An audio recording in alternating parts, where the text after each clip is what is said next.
you very much. I'm coming from ICRISAT, which is focused mainly on the semi-arid tropics.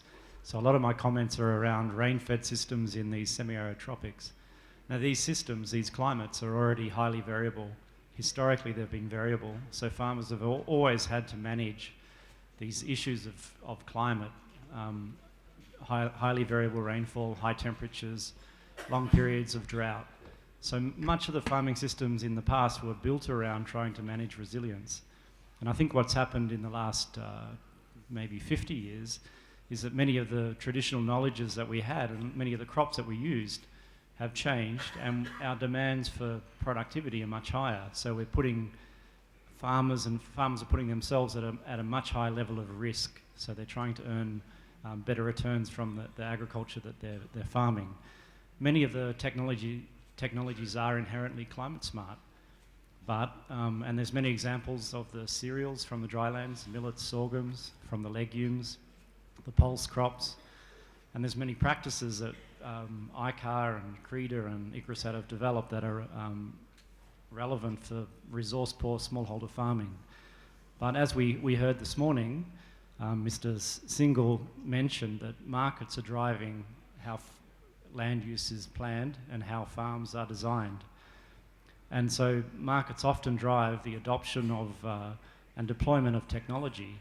And it's often that these technologies aren't climate smart in the environment where they're deployed. You can think of examples such as maize, cotton, paddy rice in many areas in the state that I live in Telangana, in areas that are very, very vulnerable.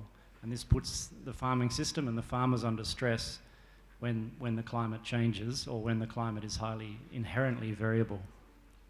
The challenge is, how do we adjust these markets and bring in other crops and other farming systems and other commodities that also have attractive markets like cotton or maize. And so that requires multiple interventions. It requires more sensible policies, so not concentrating and not putting policies just on wheat and rice, but also trying to promote pulses and more resilient crops. These policies are there, but they need implementation. There has to be infrastructure development to create incentives for farmers to to move towards commodities that are more resilient. So these require substantial government investment to bring commodities and infrastructure into those areas.